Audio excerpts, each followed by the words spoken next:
and welcome to another brand new episode of Dingers and Stingers, the podcast that knows we're in a whole new world because the Mariners were the first team to make a move. Wow, what a world we live in. I'm Dallas, that's Drew, that's Matt. Joining us once again, our friend Horacio. Welcome to our MLB show for this week. We are stoked, excited to be here with each other and with you as you're watching or listening. On today's show, we are going to talk about a lot of, little topics that are going on in baseball as the offseason has begun. We have started the swings in free agency. We've started seeing things happen. Also, we've got a World Baseball Classic coming up, and there are players who are going to be competing who are telling us that they're going to do it, and we're going to talk about who's in and who's maybe not in. We're going to talk about the 2026 Hall of Fame ballot. There are a lot of first-timers on this ballot that we all know, so we're going to talk through some of those players and see who we think has the best shot. And then later in the show, we have a game for the fellas. I'll be hosting a game for them, and we are super excited to play that. So stay tuned and see. And you can play along. It's very easy for you to play along with this game too. So we'll get to that later in the show. But first, what I wanted to start with is last week we talked about some awards that had already been given out by the time we recorded, but there was one major award that had not been given out by the time we recorded last week, and that was MVP. So by now, you're aware that in the AL, the MVP went to Aaron Judge, and in the NL, it went to Shohei Ohtani. So we want to just talk about that a little bit. Let's start in the AL.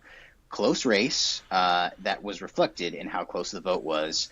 Let's just, give some ups to Raleigh here, talk about it a little bit. It's been a while since we've had a race this close, I think. Yeah, I mean, we kind of knew it was going to be really close because that was the whole conversation for basically like the whole second half of the baseball season was who's going to be MVP? Is it going to be Aaron Judge or is it going to be Cal Raleigh? In the end, obviously it is Judge, and I think the writers made the right call, and I think it was a pretty fair dispersal of votes, because, I mean, it was close. It was two of the best seasons we've seen.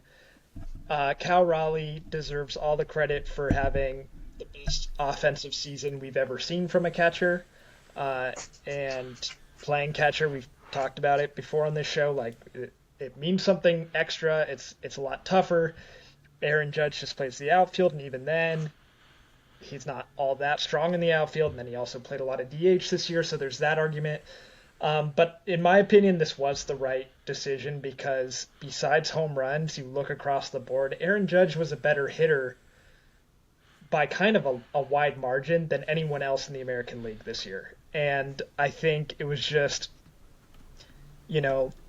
a case of, is it the fun, exciting new thing, or is it truly the best season? And we've seen it in the past where voters get fatigue on certain guys, and it didn't happen to Judge. And maybe it's because he's a Yankee, and maybe there's all sorts of different factors that go into that. But I kind of like that it went to the correct person, because we saw Mike Trout get second place in so many MVP races where he was probably the best player, but someone else had their career year.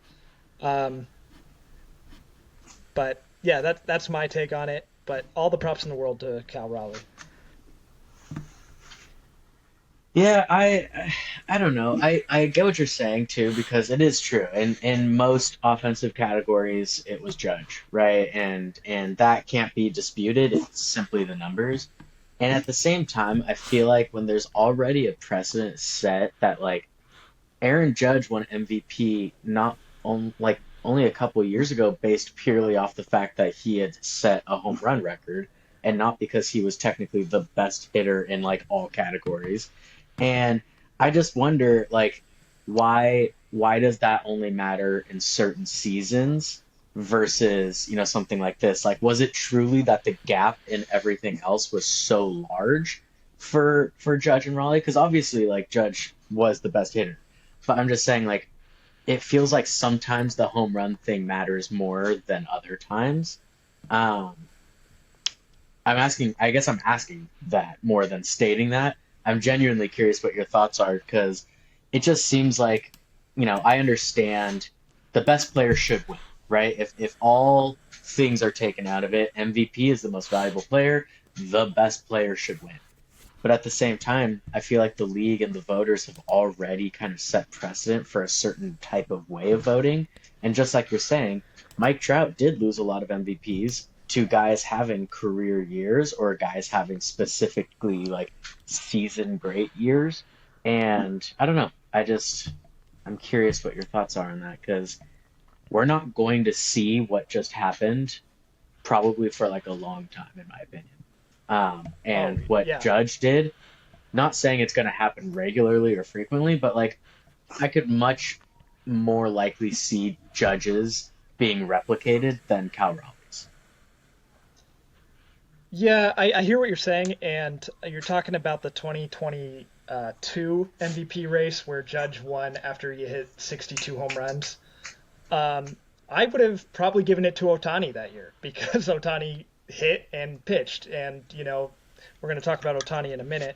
But yeah, you're right that there's inconsistency with the voters. I think maybe those 4 votes that separated them would have switched if Cal Raleigh had been able to break Aaron Judge's record from 3 years ago. Ultimately, he didn't do that. He just broke the catcher record, and I say just. I mean, he smashed it, and it's historic and should be, well regarded. But it wasn't any like specific, like, it's not a record book record in the same way. And honestly, I would argue neither was Judge's because it was only an American League record. But yeah, they got really caught up on the home runs a couple years ago. You're right, and I wish we saw more consistency from the voters. The reality is, it's different voters every year because it's not necessarily. We might have some repeats, but it's like 2 per team. Yeah. That are randomly assigned. So we can't, unfortunately, hold them to whatever precedent they set before. It's just it's up to the voters every year. And yeah, they totally switched in terms of what they valued from 2022 to now. But Judge just had such a good year. It's just hard to argue. Yeah, I kind of agree here with Drew in that sense. I think, like, if we were to compare 2022 to 2025, yeah, like the gap between Judge and Ohtani versus the gap between Cal and Judge is so much bigger. Obviously, I also agree we should have gone to Ohtani, but whatever happened that year, it happened already. But again, like Judge had a crazy year, like insane. Like maybe it is again, it's definitely fatigue, but it has to go to him. Like he's literally first in most categories. Like it wasn't even home runs, right? Like if that was the argument here, and at least, but again, like the other side as well is with Cal. It's like he did break the record for the catcher. It was also for a switch hitter, which I don't know. I guess kind of counts too. So I don't know. I think it went to the right person. I would have voted Judge if I had a vote, but I don't. So I just watch. And it was less that Judge beat him in all these other categories. It was the margin that he beat him in these categories. His on base, Cal Raleigh's was 359 this year. Aaron Judge, I should not be swapping back and forth like this because it's going to be slow. But Aaron Judge's was 457.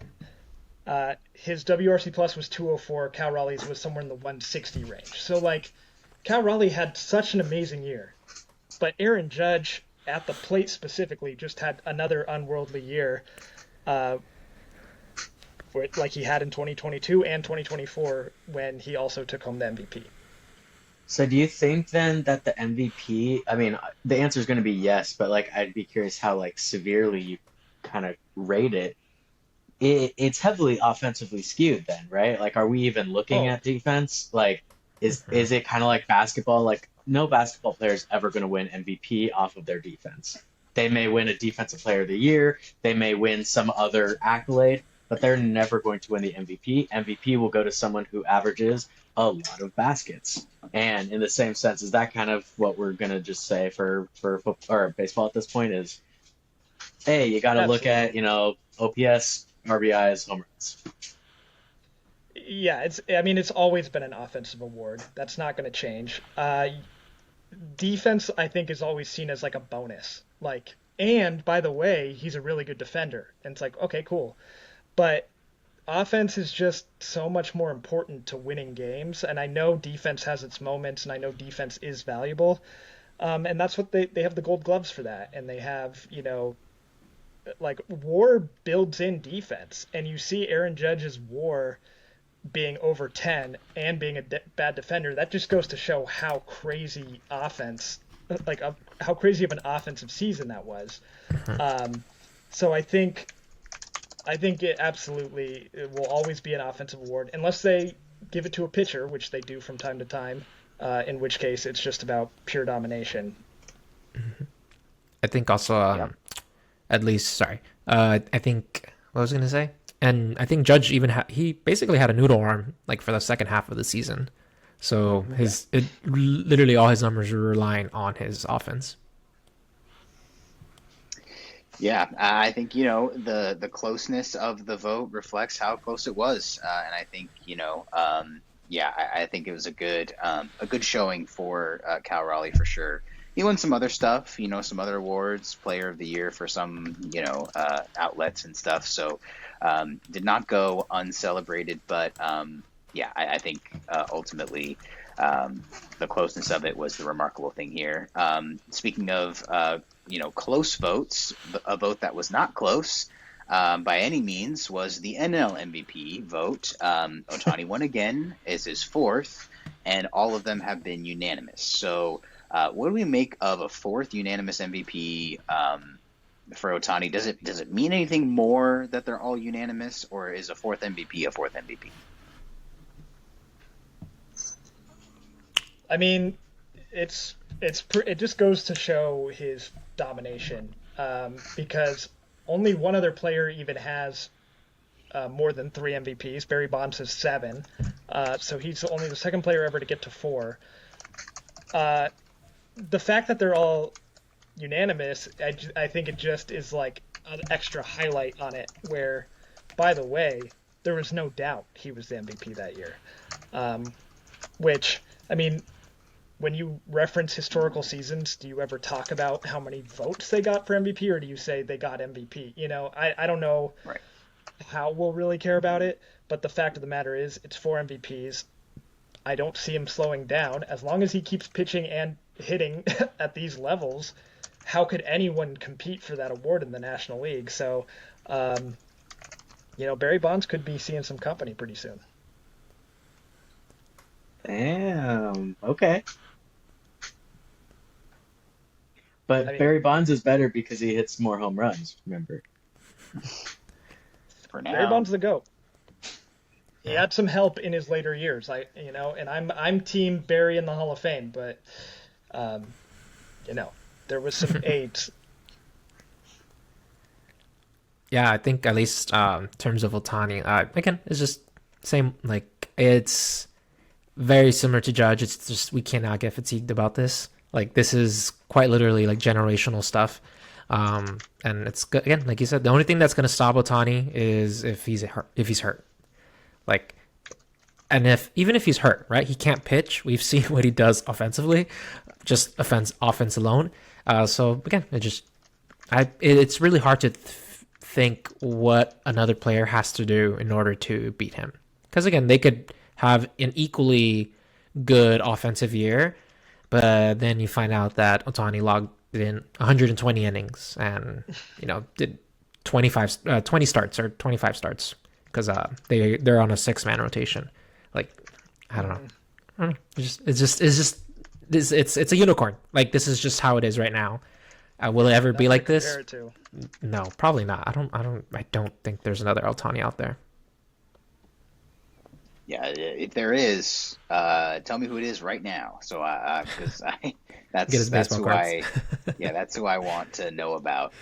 But all right, so yeah, that was good. MVP. One was really close. We talked about it for a little bit. One was not close. We talked about that for as much time as it merited for how close it was, I think. Next up, we want to talk about. I hinted at it at the beginning, but Josh Naylor is one of the first free agents to sign, certainly one of the first big ones to sign. He signs back with the Seattle Mariners, 5 years, $92.5 million. So, what do we think about this deal? How do we feel about Josh Naylor back to the Mariners? Do you like this move for the M's? Do you like it for Naylor? Let's talk about this a little bit. I really like it for both. I mean, I'll let Drew go in a second. I don't have too much, but I really like it for both. I think the thing that was really shocking is it was a fairly reasonable like contract, if you ask me. I mean, it didn't feel like it was super inflated at all, and that is with him having like a 100x on stolen bases this year, a bunch of really great moments. I mean, because what he was averaging like 3 a year, and then he had 30 in Seattle. Like Yeah. just he had this like awesome year, and I don't know, he just fit the team so well. I really like this signing for both sides, and it keeps a piece in place for a position that they were not really going to have an answer for, at least in my opinion. And yeah, so I think that this is a really great signing. I'm glad that it kind of kicked off the off season, because I don't know, there's something to it when it's like the B plus tier of player getting signed instead of just waiting for the guy who's going to make 40 million a year to sign, and then everyone just tries to get as close to that as possible. It feels like he signed not knowing what the market's value was necessarily going to be, because he said, I want to be here, and I like those kind of signings. Yeah, absolutely. I can't remember. Did we have Josh Naylor as one of the players we talked about last week when we discussed free agents? I don't remember, but I know that if we did, the Mariners would have been the pick. Like they are a match made in heaven. That they made the big swings at the trade deadline for him and Suarez, and when the season ended, that pretty much everyone around the league was saying they got to re-sign Naylor, and I didn't hear much about Suarez because he's not the same type of player. But I think that all the things that Naylor brings to the table baseball wise fit the Mariners, because they need a first baseman, they need more pop. They randomly maybe he'll keep stealing bases. That was pretty Yeah. wild, but Yeah. but the intangibles, like he was clearly a clubhouse presence. They love his personality. He's a leader. He is able to rally guys. He was that way with the Guardians. He's always kind of been that way. But I always like these fits when a player knows where he wants to be. A team knows they want the player. They don't mess around. They don't try to play off each other to try to get the best possible deal for their side. They're just, all right, let's make this work because we want this to work. And I think you see what happened. This is a perfectly reasonable deal. He didn't break the bank, but he also didn't get nothing. Like, this is a perfectly good deal for Josh Naylor. And so I'm glad to see they didn't mess around with it and they just got it done. And now the rest of their offseason is wide open. They can spend more. They can make trades. I know they will, of course. They always do. I'm excited to see where the Mariners go from here. Yep. I agree with both things you guys are saying. I think just to kind of maybe change it a little bit is finding out that the Pirates offered a very similar deal to Naylor, which again just kind of shows I don't know what the Pirates are doing. And hey, thanks for trying, but maybe go find something else. Hopefully it's maybe. a sign. Yeah. Hopefully it's a sign of things to come. Jeff Passan tweeted that he was like, I expect the Pirates to be like big spenders this offseason, and maybe all that pressure about, having Paul Skeens on the team and all this stuff is finally getting there, because all the reports I've seen is that in recent years, the Pirates have low-key been one of the more profitable MLB teams. And so it's like they need to be spending their money and putting a team around around Paul Skeens, because otherwise it's going to be like we've talked about in previous episodes, like it's going to just be a thing where all of a sudden he reaches, that last year under contract, and they're going to put him up at the trade deadline, and it's going to be the same handful of teams kind of vying for him. And it'd be cool to see a guy get a team built around him, potentially stick around, and actually like have another team. Like it's been a while since there's been like a truly like new team on the scene in terms of like a competitive, well run, spending money type of team. So I think it'd be pretty cool. Yeah. You know who's putting a team around Paul Skeens is Mark The DeRosa Angels. over at Team USA. And let's go to that Nice. next because we've gotten some updates on Team USA in the last week or so, and that is that Pete Crow Armstrong and Corbin Carroll, two of baseball's young stars, are joining the squad. And so let's talk a little about Team USA, talk about where we're at. I assume that all of us are going to be rooting for USA. Horacio and I might have a little bit of side interest in some other teams maybe. But as far as Team USA goes, how are we looking? Where do we stand as of today? And how do we think we stack up this time around? I mean, this is awesome. Corbin Carroll and Pete Crow Armstrong. If you want to throw it back to, I don't know, it was like May or something when we made an episode pitching our dream team. Matt and I both had Corbin Carroll on our dream team, and I had PCA on mine, so that's cool. I love it. I love this trend. It's kind of started back in 2023 when Mike Trout agreed to do it, where Team USA actually cares. And will I root for him? Yeah. Will I root for other teams too? Yeah. Like I don't really care who wins the World Baseball Classic. I just want all the best players that can play to play. And so I love that guys want to do it now. Corbin Carroll in right, Pete Crow Armstrong in center. I hope they get another outfielder so Judge can kind of be the DH on that team. But that's already a start to a super strong defensive outfield, and that's a ton of speed for Team USA. So the pitching is what I need to know more about. But hey, yeah, Paul Skeens is doing it, so maybe some of these other big names will agree to do it. But I couldn't be more excited for these kind of guys to join the team. Yeah, I'm actually a very, very big Corbin Carroll guy. I love that guy. Like that's a guy who can run fast, great defense, can hit a bomb occasionally or more than often he does. But yeah, I think Team USA is really fun. Again, like I think kind of what Drew was hitting back in 2023, like the US's like kind of view or just kind of new mindset in this tournament is honestly what's really making this game even better, or just kind of really broadening the scope of not just baseball in the world, but I even think in the US as well. It's like, oh, like Aaron Judge is there, Bobby Witt Jr., Cal Raleigh, like these are the faces of MLB, and they are now in this more global stage, which again, that was always seen in other teams, but never with Team USA. So I think it's good. I think it's really good for the sport, and I'm excited to just see who else is going to be on the team. They still need a couple more players too, so we'll see. Mm-hmm. Yeah, I think What was they your guys' still need like a tier lot of the list? infield. Well, they need a shortstop and a second baseman, I know. They have Bobby Witt, so they have Bobby Witt's Bobby the Witt. shortstop. Oh, third baseman and second. It's third Yeah. and second.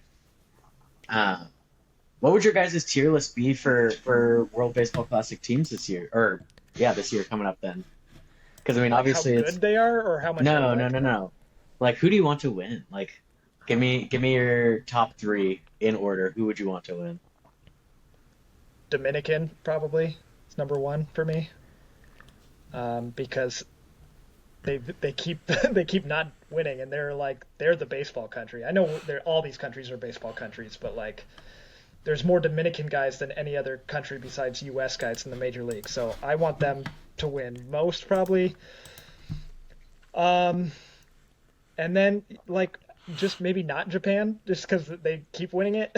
And I love those guys on the Japanese team, but I'd like to see someone else take it. Mexico made a really cool run last year, or last time they did it.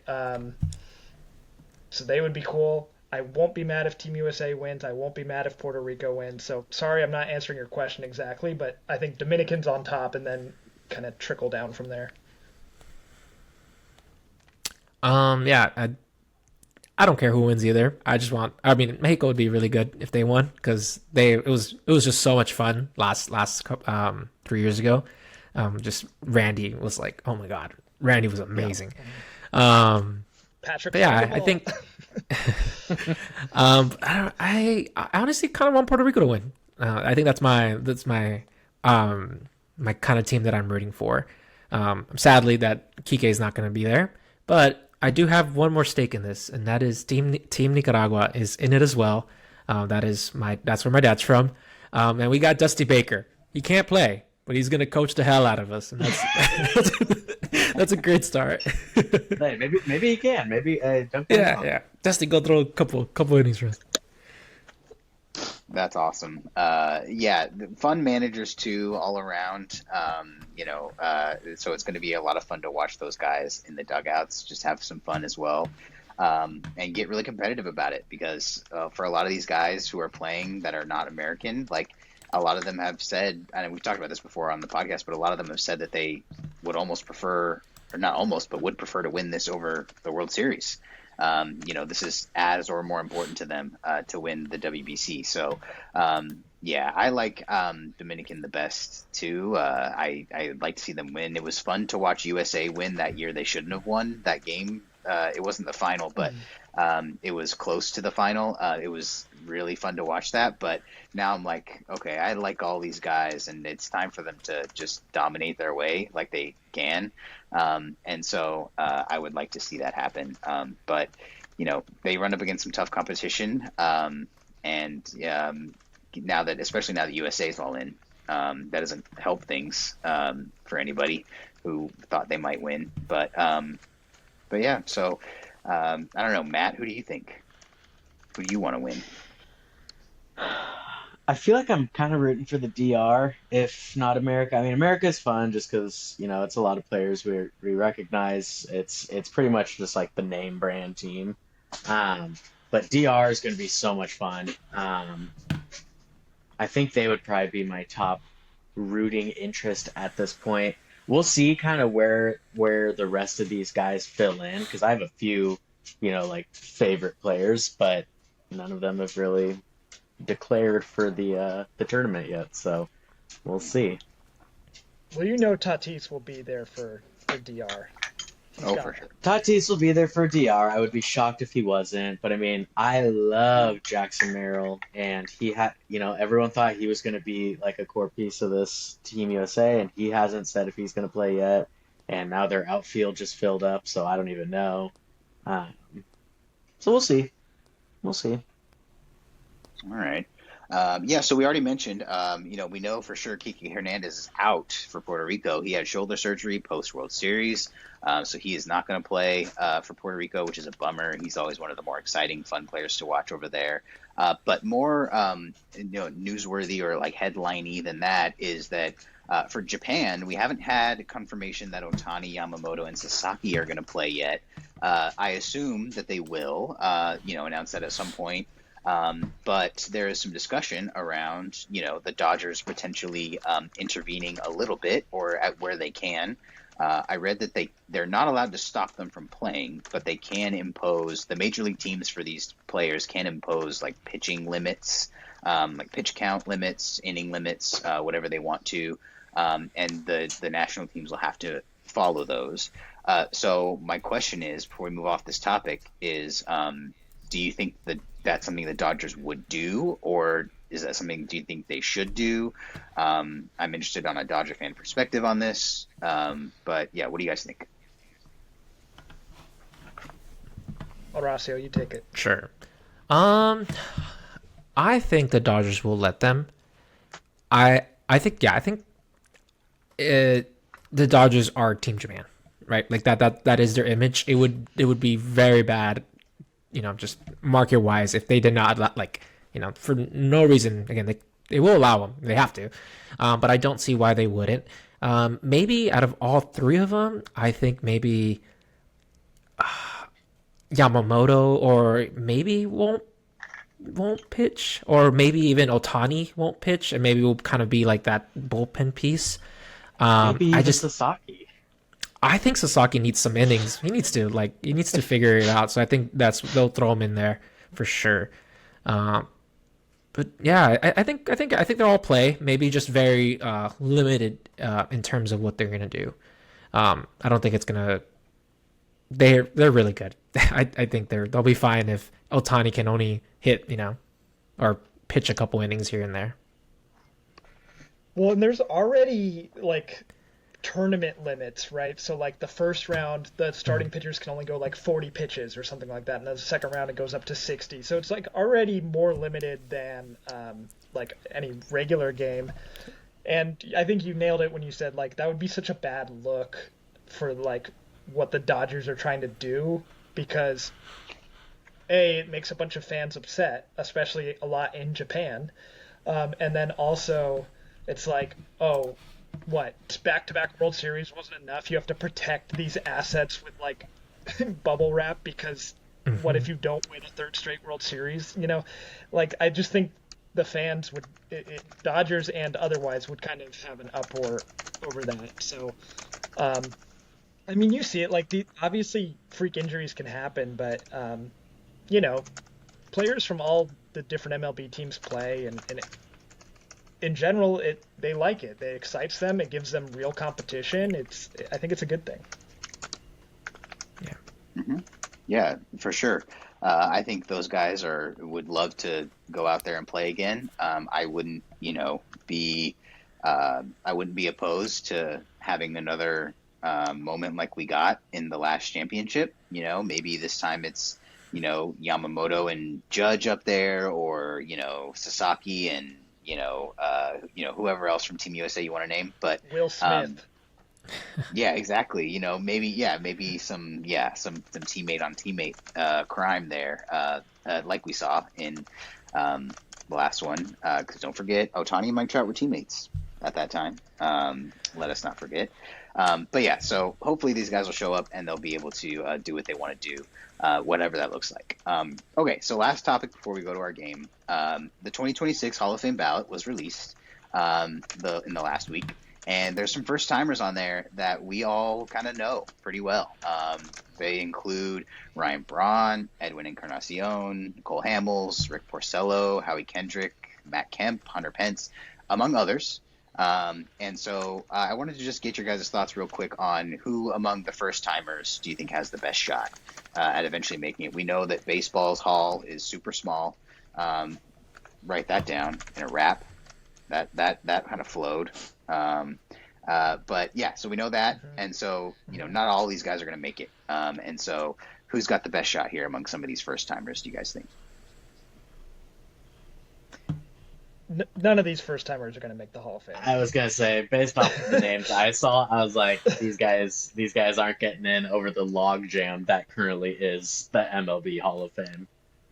Yeah, I mean the Hall of Fame is kind of like it's a little bit screwed right now because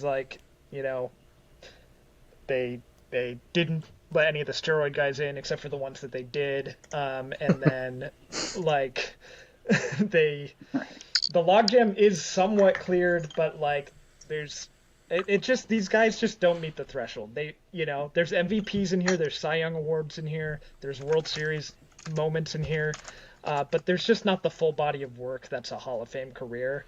I think if anyone has a chance, because the other thing about the Hall of Fame is you have to get at least 5% to stay on for the next year.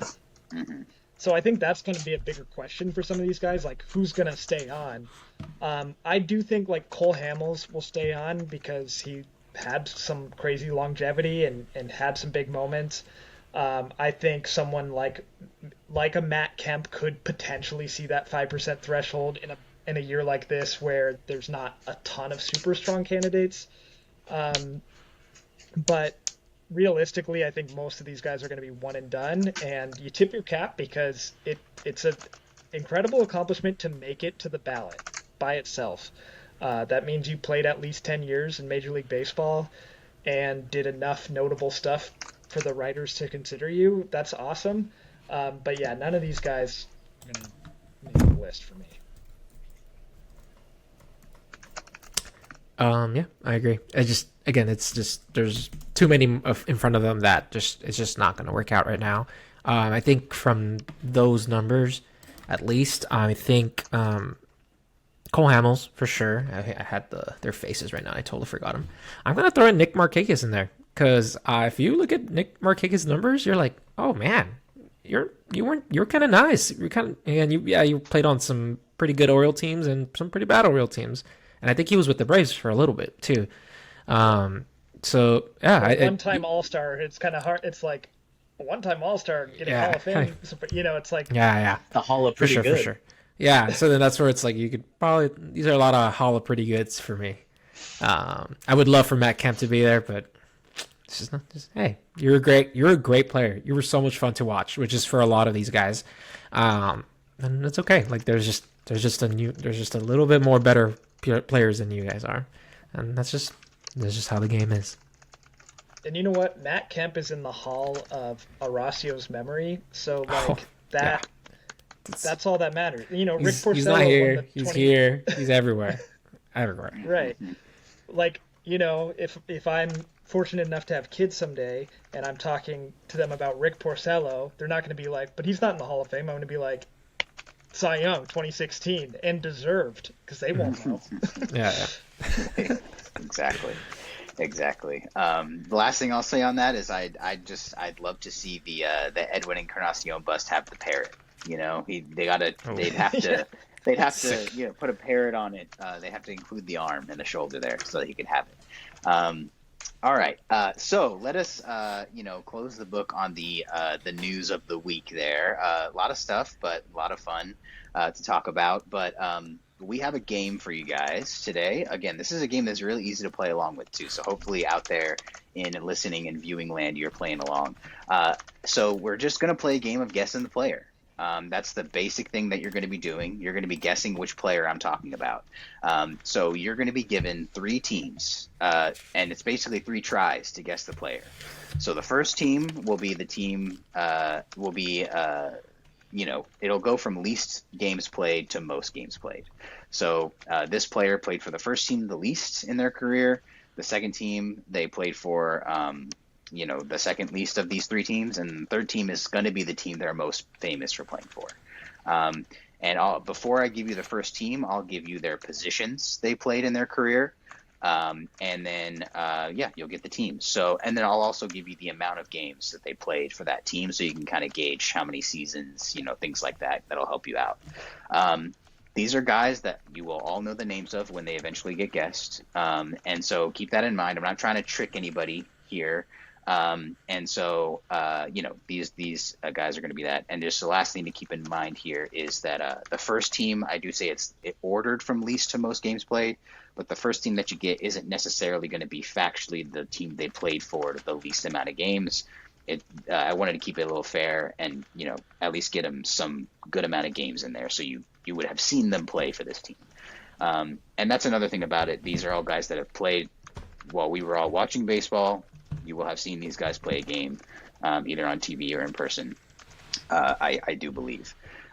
So we're gonna go one by one. So each person's gonna get 3 players, and then the points. If you guess it after the first team, you get 10 points.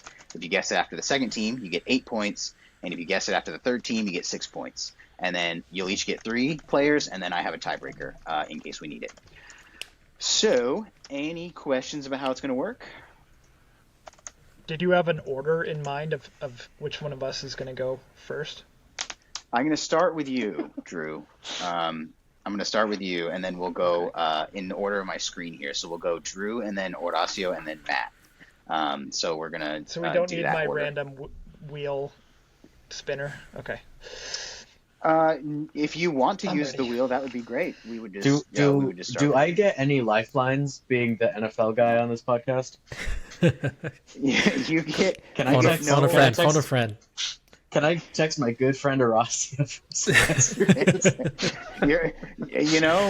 Maybe we should have had Horacio that his role Horacio. be the phone a friend for you guys maybe. But no, you are on your own, sir. But I think you need to trust me here. That I have your best interests in mind. And by the third team, I think you'll be able to get at least two of your three, maybe. I haven't assigned who's who yet, but I'm gonna try to feel it out. All right. So we all ready to get started? I'm ready.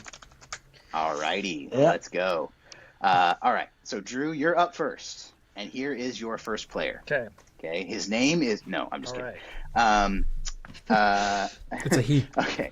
So it's a he. Spoiler alert. These will not be players that are going to not be World drafted War into II the era. Yeah. No Rockford Peaches on the list. Okay. So your first player, the position, third base and first base, played in his career. Okay. So not And the Shohei. So the first team you I know get this. is the Rockies, and he played 47 games for the Rockies. 47 games. I'm tempted to go Chris Bryant, but I'm pretty sure he played less games on the Giants. But okay, 47 games, first base, third base, Rockies. That's part of one season, maybe a trade acquisition. I'm gonna think back to one of Matt's all-time favorite guys and go with Mark Reynolds. Mark Reynolds is your guess. That is, wow, nice. That is incorrect. It is not Mark Reynolds.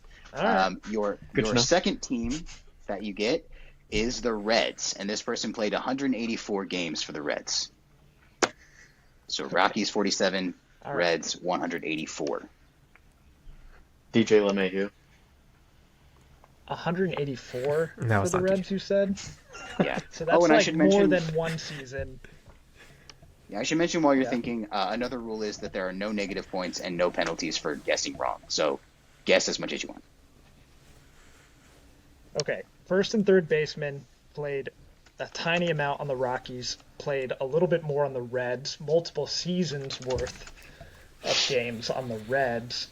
Trying to think of overlap here. First and third base.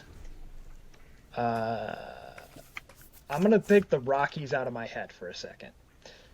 It's obviously not Joey Votto because he played way more games than that on the Reds. Facts. So who had a short stint in Cincinnati? This might be wrong because I think he had some second base time, and I don't specifically remember him on the Rockies. But I'm gonna throw a name out there to keep this going. What about Derek Dietrich? It is not Derek Dietrich. That is not the player we have. Guys. Okay, so what do you have? You I think have a you might guess have it? on this. I have a guess. Okay, well, save that guess. Okay, the third team you get is the Kansas City Royals. He played 934 games for the Kansas City Royals. Okay. Then Between I know two exactly guys. who it is. This is Mike Moustakas. This is Mike Moustakas. You are correct, sir. Netting you 6 lovely points to start our game here. All right, I will write that down. I am keeping score. Please, so no, if you Matt, don't tell want me to, what you guys. So, yeah, what was your guess? My guess was Ian Desmond. Oh, hey, that's not bad. He was never a But- Red. He was never a Yeah, Red, though. but national, wrong red team. My second guess is Garrett Hampson. Okay, I just want to reiterate. These are huge guys. These are guys we're all going to... That was the hardest one that I had. These are And I these are gave it- huge guys, and we're starting with the Mike Moustakas goddamn was the Rockies. I gave it to I Drew on honestly purpose. forgot. Yeah, the Rockies. I that forgot was about the his hardest Rocky one. stats. This one. I'm so good. I I really either- thought I was either going to hit a gold mine there with my 2 years of fanship.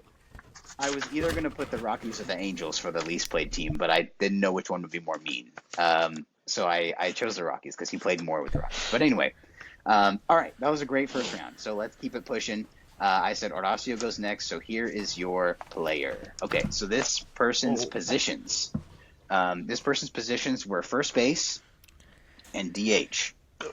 Okay, your first team is the Minnesota Twins. He played 150 games for the Minnesota Twins.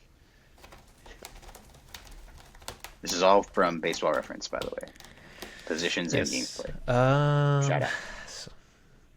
The one, was he a first baseman? I don't know. And you said DH? No, I think this guy was a third baseman. I'm just going to throw a name. I'm throwing Miguel Sano in there. Miguel Sano is a good guess, but it is not Miguel Sano. Okay. All right, your second team is the Kansas City Royals. He played 210 games for the Kansas City Royals. Oh, man. But Mike Moustakas was there. That's true. That's probably his third base. Oh, wait, no. Yeah, no. You said the first team was... No. Twins. Twins, and then you said... No, it's not. I was thinking Eric Hosmer, but it's not Eric Hosmer because he was way longer in Kansas than that. Oh, yeah, he was bad. I don't think he was a Twin either. Yeah, it wasn't a Twin either, of course. Twin, Miguel.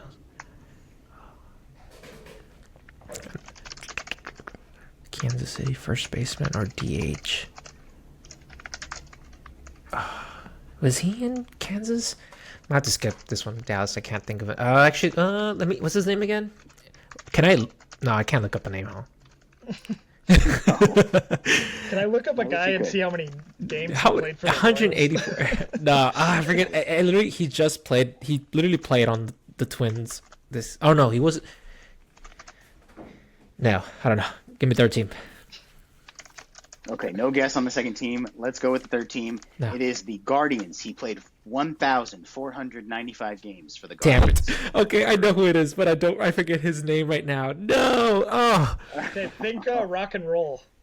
Yes, there's a good, famous Latin rock and roll musician named after. Okay, I know his last name's Santana. Yeah. Santana. I just I'm couldn't. gonna give it to you. Okay. The player is Carlos Santana, and I will give that to you. Carlos Santana. Okay, thank you. I knew that name. Thank you. Yes. My name was like Miguel. Like I knew it was. I literally see his. I literally see his pants getting higher and higher too as we kept thinking about this. That's a good way to think about it. Yeah. Dude, he has. How many teams does he have on his Baseball Reference? Like 8 teams or something. Kind of a lot. Yeah, he's played for a lot of teams. Okay, great so immaculate. that's 6 points. Great. 6 points to Drew, 6 points to Horacio. All right, let's go with Matt. I'm going to give you your first guy here. Let's see. Let me think. Let me pick. All right, I've got one for you. I've got a catcher for you. Okay? Catcher for you. Fuck off. The first team I'm giving you is the Padres. He played 64 games for the Padres in his career as a catcher. It has to be Martin Maldonado. It is Martin Maldonado. That is correct. Well played. Well played indeed. Yeah. Yes, that is Good right. job, So the other teams were the Brewers. He played 355 games for the Brewers, and the Astros. I was going to give you for the third team. He played 428 games. 428. I want you to know the Padres should have been my last hint because I do not know where he played before this. So I had to go with the integrity of the game. I had to go least to most. I had to stay with the integrity of the game. All right, so that's good. We got a quick one there. But yeah, so after the first round, Matt has 10, Drew has 6, Horacio has 6. So you guys gotta try to steal one, step up here. All right, Drew, I'm gonna give you your next player. Let's see. All right, I've got you. Your first team, this player, he outfield and second base were the primary positions this player played over his career. And the first team I'm giving you, interesting. The first team I'm giving you is the Philadelphia Phillies. He played 39 games for the Philadelphia Phillies. Is it Josh Harrison? It is not Josh Harrison. Okay, here's your second team. Washington Did Nationals. that too fast. Washington Nationals. He played 238 Washington. games for the Washington Nationals. Okay, now let's think out loud a little bit. So, outfield and second base is not a super common combo. You're usually either one or the other. Josh Harrison played all over, but I figure outfield and second base were like his most played positions. So, I'm trying to think who could this be that wasn't like a true utility guy. Outfield and second base. Phillies and Nationals. Trey Turner played on both teams, so did Bryce Harper, but it's neither of them. And could you tell me how many games for the Nationals again? 238 games. 238. So like that could be part of 3 seasons, or it could be like 1 season and 1 hurt season. Okay, let's think. Recent Nationals. I'm gonna have to throw out a guess pretty soon. But who played? I don't want to make a guess that I know is wrong. That's the hard part. Right. Second base and outfield. I'm tripping. It's not going to be Brock Holt. It's not Mookie Betts. This third team's going to kill me. Oh, no, I don't think he played on the Nationals.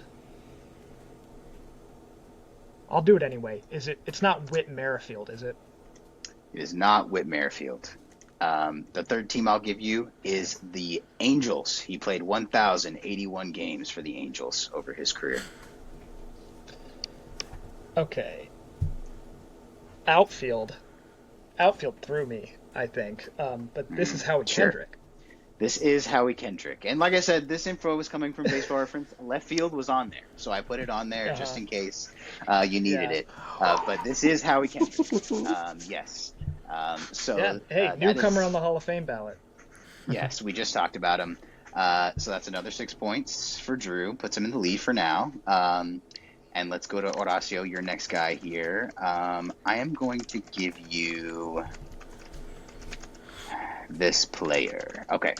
Your hint is that he played second base pretty much exclusively. There might have been some DH in there, but second base exclusively pretty much. And your first team is the Mets. He played 168 games for the Mets.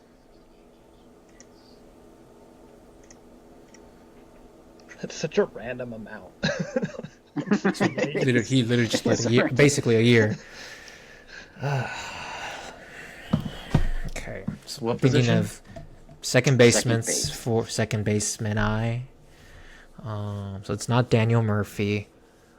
Is it Miguel Tejada? Did he even get to play enough games with the Mets?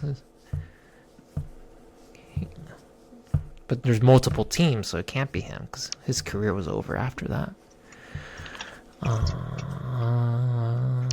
Other second baseman. Who the heck are there? Oh, no, Jeff McNeil was definitely... Has Jeff McNeil been there for a couple of years? Yeah, he has, right?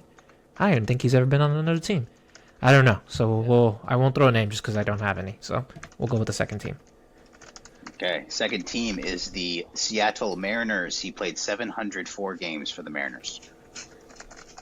Ah, damn it. It's Robinson Cano. It is Robinson Cano. Very well done. All right. Nice work. That is Robinson Cano. What was it, like 3 games for the Padres? Yeah. That would have gotten me. I would have known. I think I could have too. If he's second base, 4 games, Padres or whatever. I'm like, it's Robbie Cano. Okay. Nicely done. Okay, so Horacio takes the He was lead. great. He was great in Seattle, too. He was. Yeah. He was a lot of fun over there. And then, of course, the third team I was going to give you was the Yankees, one of the only others that he played on. All right. So, next player for Matt. Let's go with this guy. This is a starting pitcher. Okay, so this is a starting pitcher. The first team I'm giving you is the Houston Astros. He had 51 starts for the Houston Astros. I'm just realizing my whole view is now skewed because we've been talking in positional player games started. Right. So you got to okay, think 51. about, That's what, like a season and a half? 2 years maybe. if you're good. 2 yeah. years? If you don't get injured, I suppose. Yeah, it's 2 years. 30 starts per year ish. Okay, Houston Astros. I think I know this one. Oh, good. Write it down. I don't even know. It's possible that he played in Houston way longer than I'm remembering, but I didn't become a baseball fan until not that long ago. So my first guess is going to be Dallas Keuchel.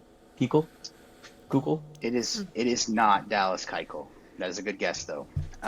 Okay, so second team I'll give you, Arizona Diamondbacks. He had Timeout. 100. Oh, timeout. Timeout. I'm sorry. I got it. But Dallas, I have a major news announcement for you. Okay, I'm Jeff glad. Passan. My phone Okay, is on not, do not not disturb. that major. My phone's on do not disturb. I don't know what this is. The Angels have the Angels have traded Taylor Ward to the Nice. Baltimore Orioles for starting Nice. pitcher Grayson Rodriguez. Hey! Whoa! Nice. Weird really one, good. huh? Really Weird weird one. Wait, the Orioles are cheeks. Well, Well, they are Grayson going to Rodriguez get a little hasn't better. been good yet, but he's supposed to be good. Yeah, he was one of those that was definitely available Supposed to be. because of the fact that he was, he had not yet lived up. But hey, as a guy who, look, I really like Taylor Ward. I've liked him on the Angels, but he was one that I wanted to see go at the deadline this year. He really was because I thought he had a lot of value. And so I'm glad they didn't sit on that value because he does. He has about that amount of value.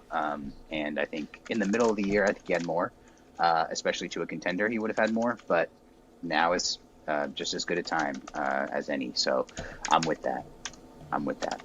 That's nice. So I'll like to see what the reactions are to that. But yeah. All right, that's my reaction. It's so I think it's a good thing. More starting pitching. More. I want more. Okay, speaking of starting pitching, Diamondbacks was the second team I gave you. He had 114 starts for the Diamondbacks. Do you have an answer for me? 114 changes my mind, but I'm still going to stick with the guy I thought. Is it Zach Greinke? It is Zach Greinke. Well done. Yes, that is the correct answer. For sure. Of course, the third team I would have given you would be the Kansas City Royals. 222 starts for the Orioles over his career to start and to end. Okay, so round two. At the end of round two, we have Matt at 18, Drew at 12, and Horacio at 14. So let's see about getting that I need the 10. settled out here. Yeah, right. Like, this is where it needs to come through here. All right, so let me give Drew his last player of regulation, at least. We'll see where it goes. Let me see, which one do I want to give you here? All right, I'm going to give you this guy. Okay, so positions, plural. Second base, shortstop, center field. Again, this is B-Ref, so he's played here. He's played in those positions at some time, enough to be logged there. Okay. And the first team I'm going to give you is the Mariners. He played 291 games for the Mariners. And that is the least amount of games that he played for a team that I'll give you. And it's the least. 291 is not a small sample, necessarily. It's a couple all. years. Shortstop, second base, and center field. Okay. I'm going to really think about this 10-pointer because if I don't get it, I'm toast. I might also put my finger on the scale a little Okay. bit here and say 291 games can be 2 seasons. It can also be a lot of seasons that are not long, like where he didn't play a lot of games. Okay, fair enough. Yeah, okay. So, injured guy. But he played on 2 other teams more than he played for the Mariners. So that rules out some guys. I don't think Brad Miller had enough time in Seattle to get to 291 games. But he was a thought. I don't think Dustin Ackley played shortstop, and I don't think he had enough innings anywhere else to have them above Seattle. Okay, so shortstop, second base, center field. Okay, I think I'm ready to lock it in. This is one of Horacio's favorite player, I assume. This is D. Strange Gordon. It is D. Strange Gordon. That is correct, sir. You have done it. You needed that. Was the third one going to be banana balls? No. It was not going to be the Savannah Bananas. Yeah, Dodgers and Marlins were the next 2. And Marlins only by like 60 games was more than the Dodgers. Yeah, because the Dodgers were the start of the career, and then onwards. But yes, well done, buddy. That was a clutch up right there. All right, so there you go. Big lead here now. But I think if Matt gets a 6, Matt's at 18 right now? Yeah. Yes. Right? Okay, so yeah, if Matt gets his correct at any point, he beats me. So I'm going to be rooting against Matt here. Yeah. All right. So, Horacio, you're up, sir. So I will give you your final player of regulation here. Let's see. All right. Let's do this. I'm going to give you this guy here. I have put him in here. He's supposed to be the tiebreaker, but I'm going to give you him now. Okay, so this is left field, first base, third base. There's also quite a bit of DH in here. It wasn't on the website, but I'll tell you there's quite a bit of DH in here. And the first team that I'm going to give you is the Dodgers, and it's 82 games. I know who this is. You said left field, first base, third base, and some DH. And Not just some DH. games. There's quite a bit of DH in there. Yeah, some DH in there. quite a bit. Okay, I think I know who this is. Let's hear it. This is JD Martinez.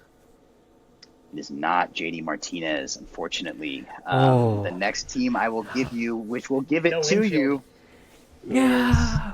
I assume we'll give it to you, is the Angels. He played 1,181 games for the Angels. That's Damn the it. second most games he's played for a team. So who is this guy? Oh, it's Albert Pujols, man. It is Hey, Albert that's Pujols. me and you tied right now, I think. That is a tie. Correct. Is it bad that my first thought was Marwin Gonzalez? Ah, No, I didn't think I I don't was, I didn't think too hard. You know what it was? I messed up because I thought of like just DH, because you said DH, and I was like, Yeah. okay, like, and then Yeah. I knew that J Martinez played the outfield a little bit, and I was like, they probably just gave him a game or two out there, but then I forgot that it meant like playing throughout their whole career, and I was like, wait, and that got just oh well. My first thought was Joey Gallo, but I didn't. But then I was like, I don't think he got 82 games. See, and then I was thinking it might have been during the COVID years or like around there, so I was just like, Right. whatever.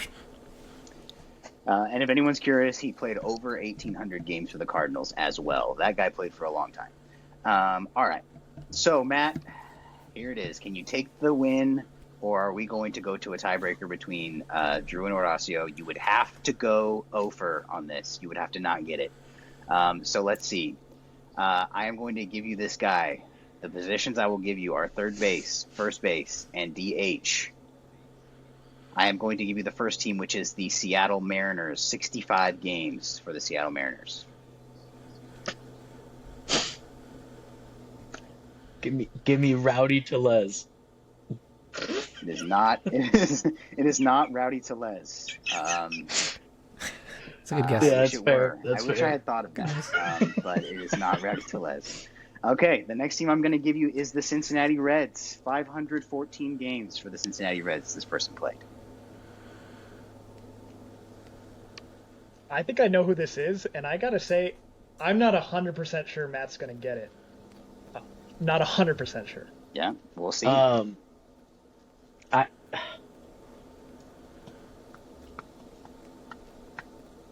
Cincinnati Reds, first base, third base, and you said DHing? Mm-hmm. Oh. Ty France. It is not Ty France. I'll give you your third team, and here it is for the dub. The Blue Jays. 999 games for the Blue Jays. It's crazy that does nothing for me. Yeah, I was thinking. Yeah. That's a good tiebreaker, too, if we get to it. I think I know. So a lot of Blue Jays, first and third.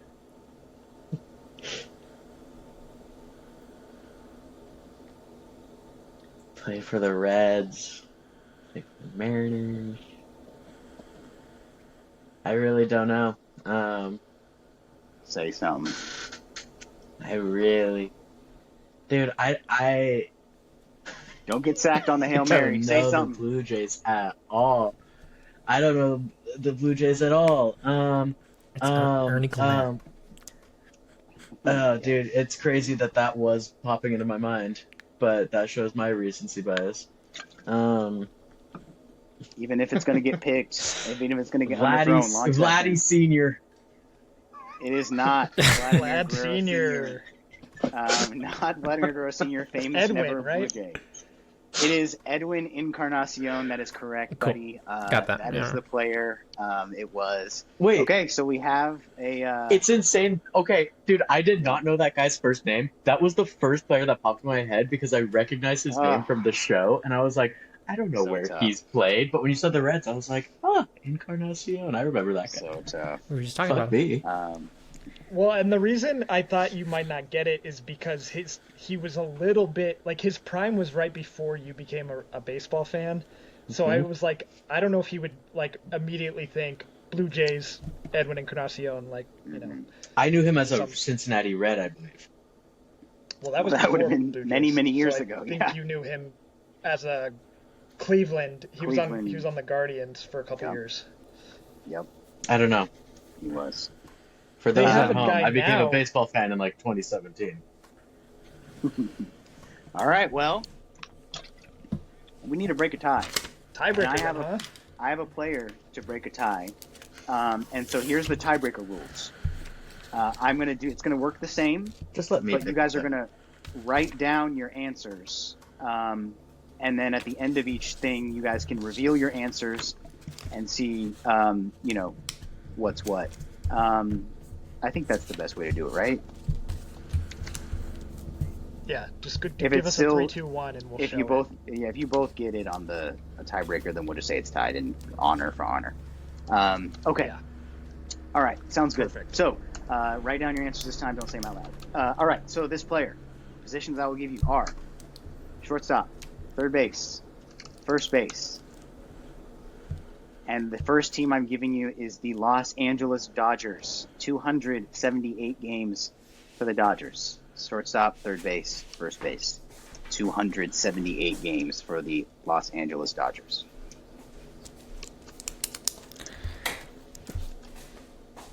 Is it how many games? 278. All right, It's my not guess enough. is written. All right. And you said first base, second base, and third base. Third base, shortstop, third base, first base. Yeah.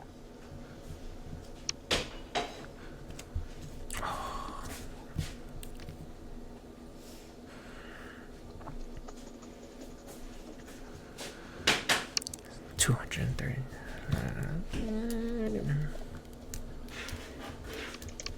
All right.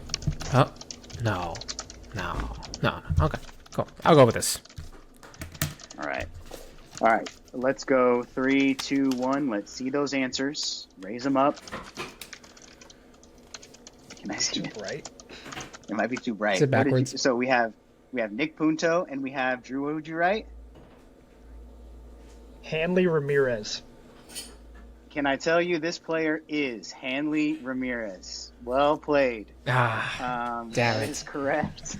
Nice. Well done, buddy. Let's go. There was a good player for the tiebreaker because he was a Dodger and he was a Red Sox, which was the next team I was going to name.